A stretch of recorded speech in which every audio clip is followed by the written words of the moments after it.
আমাদের জাতীয় স্থায়ী কমিটির সম্মানিত নেতৃবৃন্দ, বাংলাদেশ জাতীয় দলের কেন্দ্রীয় নেতৃবৃন্দ, প্রিয় সাংবাদিক ভাই ও বোনেরা, আসসালামু আলাইকুম। এই সংবাদটি নিয়ে আপনাদের সামনে দাঁড়াতে হবে এটা আমরা কখনো ভাবিনি। আমরা এবারও আশা করছিলাম ঠিক আগের মতোই আবারও তিনি সুস্থ হয়ে উঠবেন। আমরা ভারাক্রান্ত হৃদয়ে ইতিমধ্যে আপনারা শুনেছেন ডক্টর শাহাবুদ্দিনের ঘোষণা। আজ ভোর 6টায় আমাদের গণতন্ত্রের মা, আমাদের অভিভাবক, আমাদের জাতির অভিভাবক আমাদেরকে ছেড়ে চলে গেছে। ইন্না লিল্লাহি ওয়া ইন্না ইলাইহি রাজিউন। এই শোক, এই ক্ষতি, এটা অস্বাভাবিক, অপূরণীয়। এই জাতি কোনোদিন পূরণ করতে পারবে না। যে নেত্রী তার সারাটা জীবন জনগণের অধিকারের জন্য, কল্যাণের জন্য তার সমগ্র জীবনকে উৎসর্গ করেছিলেন, সেই নেত্রী দেশনেত্রী বেগম খালেদা জিয়া আমাদের মাঝে নেই। এটা আমরা যারা তার সহকর্মী এবং রাজনৈতিক কর্মী, আমরা এটা ভাবতে পারি না। বাংলাদেশের রাজনীতিতে একটা বিশাল শূন্যতা সৃষ্টি হলো।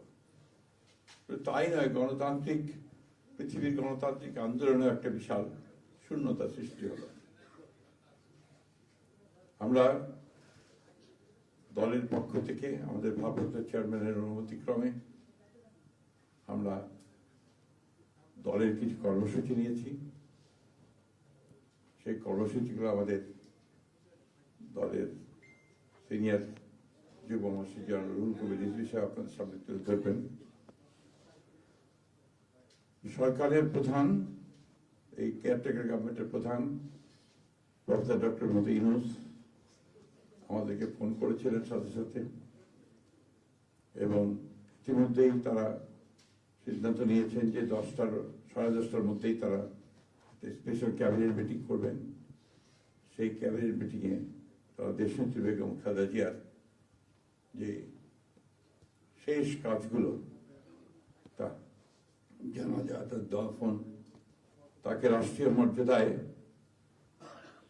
দাফন করা, তাকে রাষ্ট্রীয় মর্যাদা দেওয়া, এই বিষয়গুলি নিয়ে তারা সকাল 10টার সময় একটা সভা করবেন। এরপরে আমরা পুরো জিনিসটাকে কোঅর্ডিনেট করে আবার সেটা আপনাদের সামনে জানাবো। আমি এখন অনুরোধ করব আমাদের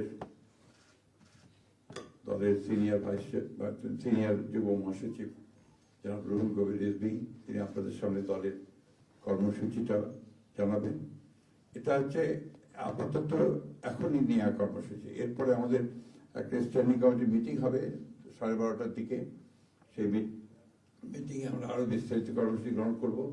আর সরকার যে সমস্ত কর্মসূচিগুলো তার সঙ্গে কোঅর্ডিনেট আমরা করব, এবং সেই বিষয়গুলো আমরা আপনাদেরকে পরে জানাবো। ধন্যবাদ। আসসালামু আলাইকুম।